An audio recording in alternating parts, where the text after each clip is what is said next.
মির্জা ফখরুল কইছে জনগণ গণভোট বুঝে না, সনদও বুঝে না। তো বুঝানোর দায়িত্বটা কার? না বুঝলে পলিটিশিয়ানদের। তো আপনি পারেন না কেন বুঝাইতে? আপনি বুঝান নাই কেন? জনগণ গণতন্ত্র কারে বলে বুঝে, বাংলাদেশি জাতীয়তাবাদ কারে বলে বুঝে? উনি জেগেছেন কাউরে? সাধারণ জনগণের কথা বাদ দেন, বিএনপির একজন কর্মী সমর্থকরা জিজ্ঞেস করে দেখেন তো কি উত্তর পান। এর মধ্যে দেখলাম জয়নুল আবেদিন ফারুক গণভোটে না ভোট দেওয়ার আহ্বান জানাইছে। দেখেন এই নিরেট বেকুবড়ে আপনি কি বলবেন? হুদাই পলিটিক্স করে, পলিটিক্সের পও বোঝে না, পলিটিক্স করতে আসছে। এমপি মন্ত্রী মিনিস্টার হয়ে যায়, হুইপ হয়ে যায়। তার দলকে জুলাই সনদের বিরোধী? তার দল তো লাফাইতে লাফাইতে গিয়ে জুলাই সনদে সাইন করে এসেছে। গণভোট তো হবে জুলাই সনদের উপরে, মানে সে যেইটাই সাইন করে এসছে তার উপরে গণভোট হবে। এরা দেখেন দেশ চালানোর খায়েশ করে।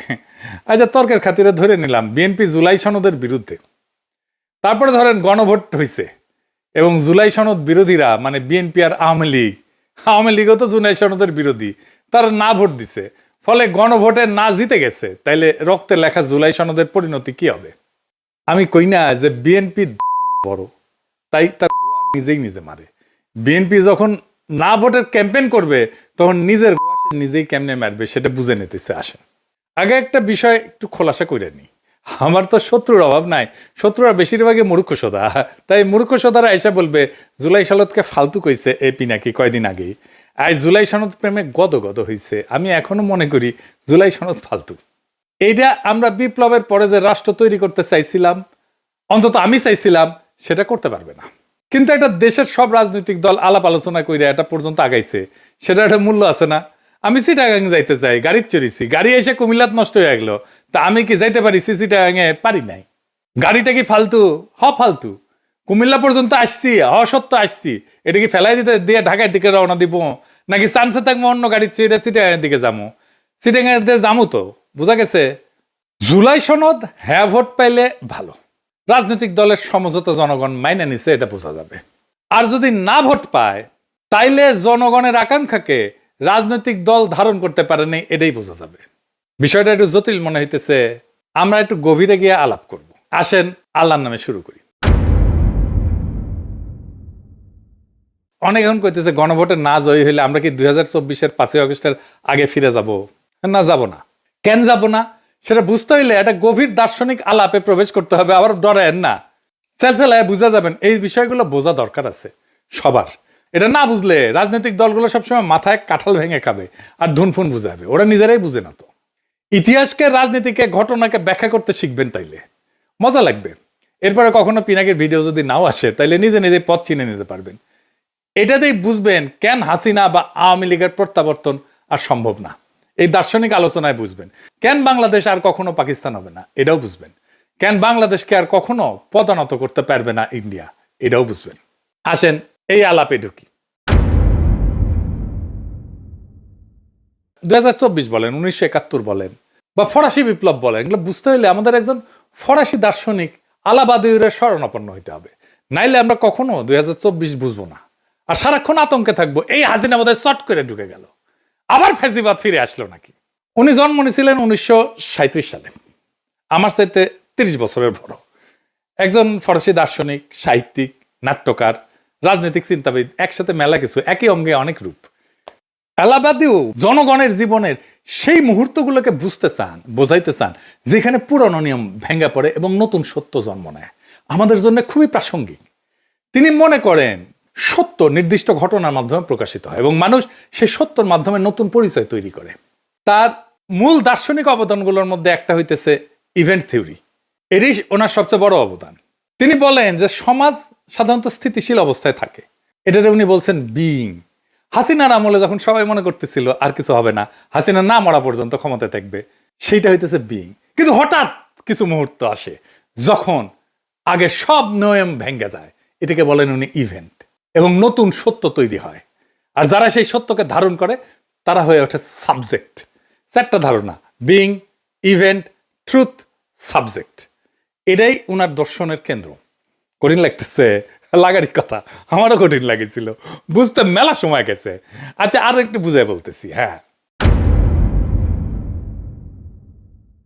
বিইং বা অস্তিত্ব বা স্থিতাবস্থা, এটা বলতে বোঝায় যে যে অবস্থায় সবকিছু চলতে থাকে সেখানে নিয়ম, অভ্যাস, রীতি, ক্ষমতা সব স্থির হয়ে থাকে, সেখানে সত্য প্রকাশ পায় না, সেখানে মানুষ নিজেদের গভীর সম্ভাবনাকে চেনে না। আমরা কি করতে পারি, আমাদের পক্ষে কি করা সম্ভব, মানুষ বুঝতে পারে না। যেমন হাসিনার শাসন যে টিকবে না, এটা অনেকে বুঝতে পারে নাই।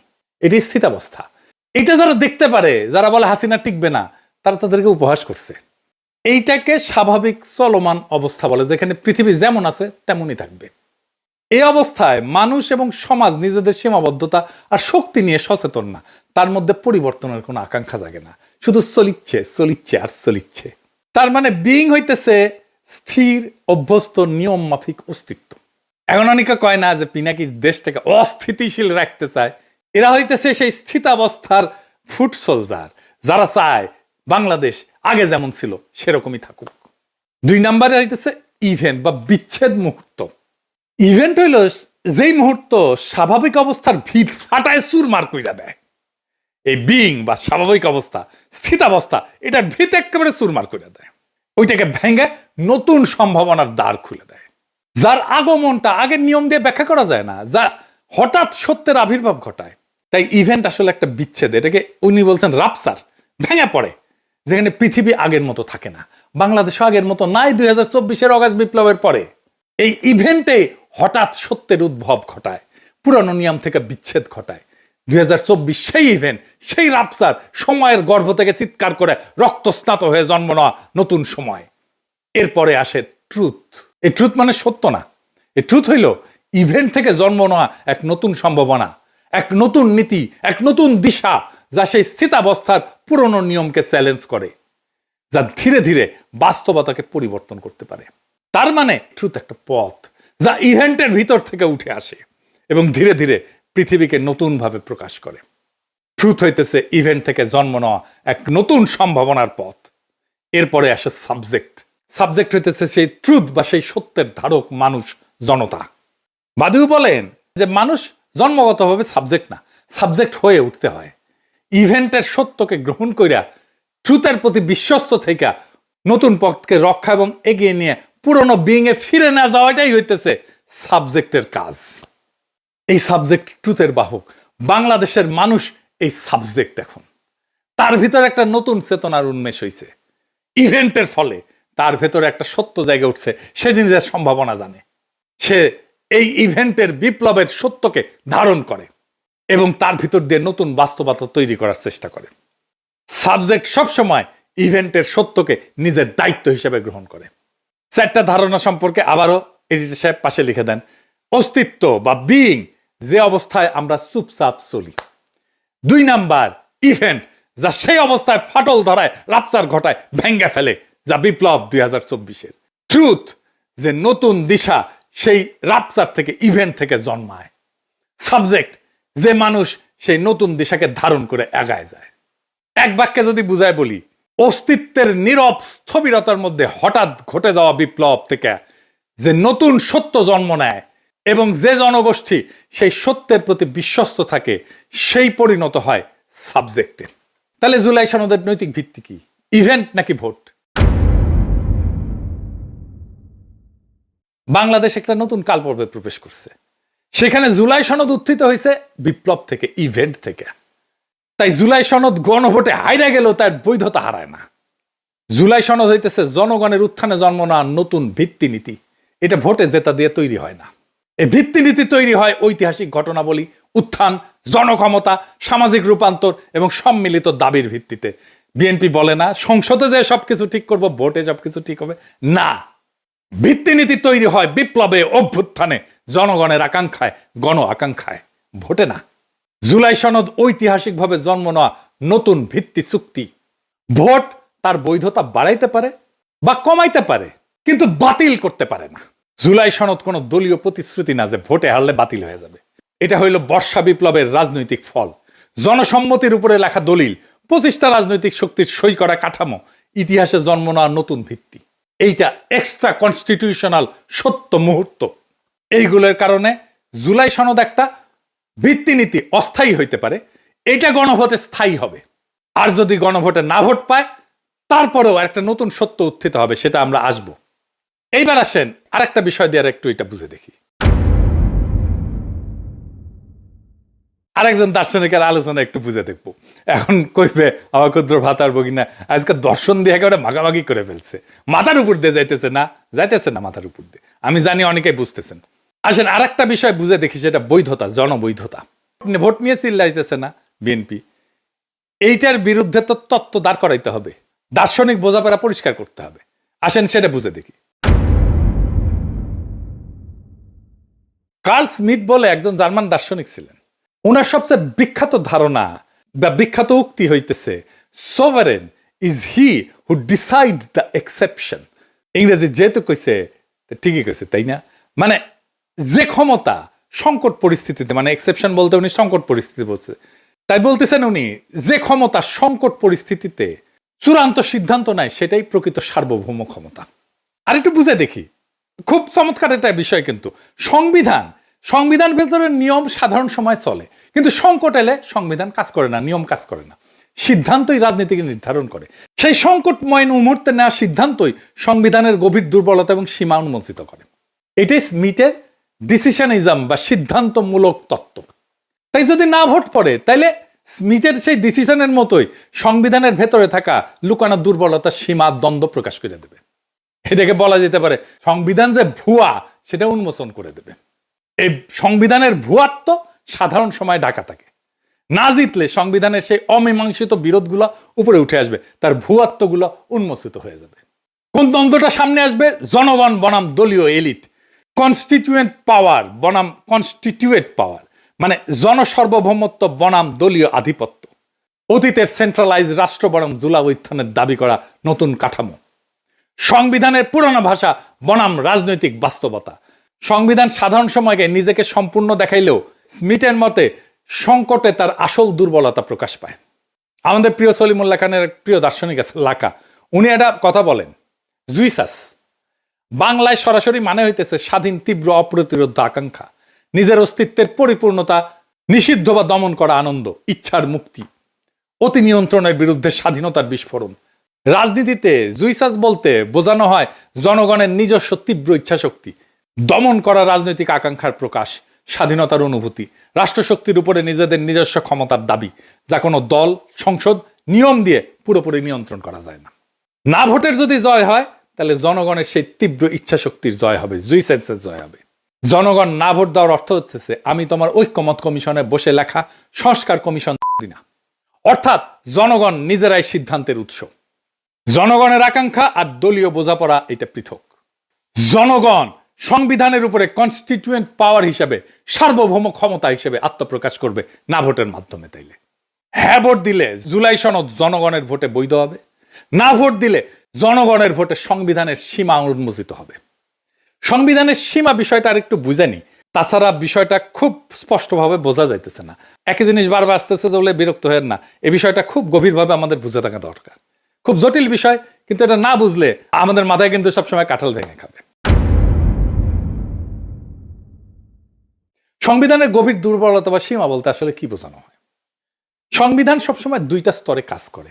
কনস্টিটিউয়েন্ট পাওয়ার, পাশে লিখে দেন এডিটর সাহেব, লেখা, নিয়ম, ধারা, প্রতিষ্ঠান। আর কনস্টিটিউয়েন্ট পাওয়ার, জনগণের মূল সার্বভৌম ক্ষমতা। সংবিধানের দুর্বলতা তখনই প্রকাশ পায় যখন লেখা নিয়ম বা কনস্টিটিউয়েন্ট পাওয়ার, যেটা জনগণের আসল ইচ্ছা বা সার্বভৌম ক্ষমতাকে ধরে রাখতে পারে না। মানে হইতেছে আমরা জনগণ যেটা পাই সেটাই সার্বভৌম ক্ষমতা, কনস্টিটিউয়েন্ট পাওয়ার। আর কনস্টিটিউয়েন্ট পাওয়ার সেটা হইতেছে এই জনগণের ইচ্ছা থেকে যেই ক্ষমতা সংবিধানের মাধ্যমে লিখিত হয়। বোঝা গেছে? আমার ইচ্ছাটা হচ্ছে সার্বভৌম ক্ষমতা, লেখালেখিটা হচ্ছে কনস্টিটিউয়েন্ট পাওয়ার। তার মানে সংবিধান যখন আমার জনগণের সার্বভৌম ইচ্ছাকে ধারণ করতে পারে না, ওখানে যেটা লেখা আছে আর জনগণের যেটা সার্বভৌম ইচ্ছা সেই দুটো এক না, তখনই এই ফাটল তৈরি হয়। এটি সীমা। সংবিধান অনেক সময় রাজনৈতিক বাস্তবতা ধরে রাখতে ব্যর্থ হয়। কখন? যখন রাষ্ট্রযন্ত্র বদলায়, জনগণের রাজনৈতিক আকাঙ্ক্ষা বদলায়, আন্দোলন বা বিপ্লব হয়, পুরনো দল, পুরনো রাষ্ট্র কাঠামো যখন ভেঙে পড়ে, নতুন বৈধতা চায় যখন জনগণ, তখন সংবিধানে পুরনো লেখা সেই নতুন বাস্তবতাকে ধারণ করতে পারে না। এই অক্ষমতা একটা গভীর দুর্বলতা সংবিধানের। সংবিধান কেবল নিয়ম বলে, কিন্তু সংকটে কাজ করার ভাষা থাকে না তার। স্মিথের ভাষায় নিয়ম শুধু স্বাভাবিক সময়ের জন্য, সংকটে সে অক্ষম। নিয়ম স্বাভাবিক সময়ের জন্য, সংকটে সে অক্ষম। সংবিধান স্বাভাবিক সময়ের জন্য, সংকটে সংবিধান না, জনগণের সার্বভৌম ইচ্ছা। তখন সিদ্ধান্ত রাজনীতির আসল চেহারা দেখায়। যখন নির্বাচন ভেঙে পড়ে, রাষ্ট্র ব্যর্থ হয়, শাসক পালায়, হাসিনা যেমন পালাইছে, জনগণ রাস্তায় নেমে আসে, সংবিধান বলে না কি করতে হবে। এটাই ফল্ট লাইন, এটাই সংবিধানের সীমা। সংবিধান দাঁড়ায় থাকে দলীয় ভারসাম্যের উপরে, জনগণের উপরে না। বেশিরভাগ দেশের মতো বাংলাদেশেও সংবিধান রচিত হয় দলীয় সমঝোতায়। শাসক দলই ব্যাখ্যা করে, আদালত রাজনৈতিক চাপের বাইরে না। ফলে সংকট আসলে দলীয় স্বার্থে আগে আসে, জনগণ সার্বভৌমত্ব আগে আসে না। এটাই সংবিধানের সীমা। সংবিধান নিজেকে পরিবর্তন করার ক্ষমতা নিজেই আটকায় দেয়। সংবিধানের সবচেয়ে বড় দুর্বলতা হলো নিজেকে পরিবর্তন করতে একই রাজনৈতিক শক্তির অনুমতি লাগে। যদি সংসদ দখলে থাকে, দলগুলো ক্ষমতা নির্ভর হয়, তাহলে সংবিধান বদলানো যায় না, রাষ্ট্র ভেঙে পড়লেও বদলানো যায় না। তাই আমরা পারতেছি না এখন সংবিধান বদলাইতে, কারণ সংবিধানই বলে যে সংখ্যাগরিষ্ঠতার মতামত লাগবে সংবিধান বদলাইতে। এটি স্ট্রাকচারাল উইকনেস। সংবিধান জনগণের সার্বভৌমত্বকে ইনস্টিটিউশনালাইজ করতে পারে না। সংবিধান ধরে নেয় যে জনগণ 5 বছরে একবার ভোট দেবে, বাকি সময় রাষ্ট্রই জনগণের প্রতিনিধি। জনগণ পরোক্ষভাবে সার্বভৌম, কিন্তু জুলাই উত্থানের মতো পরিস্থিতিতে জনগণ সরাসরি ক্ষমতা প্রয়োগ করছে। দলীয় কাঠামো ভেঙে গেছে, বিদ্যমান নিয়ম আর যথেষ্ট থাকে না। সংবিধান এই সরাসরি সার্বভৌমত্বকে ধারণ করতে পারে না। এটাই সংবিধানের ডিপ লিমিট, সব দেশের, শুধু আমাদের দেশের না। সেজন্য আমরা সংবিধানের বদল চাইছিলাম, নতুন সংবিধান চাইছিলাম। সংবিধান রাষ্ট্রযন্ত্রের শক্তির সামনে দুর্বল। সংবিধানে লেখা থাকে নাগরিক অধিকার, আইনের শাসন, স্বাধীন নির্বাচন। হয়েছে? সংবিধান তো ছিল, হাসিনার আমলে হয়েছে? হয় নাই।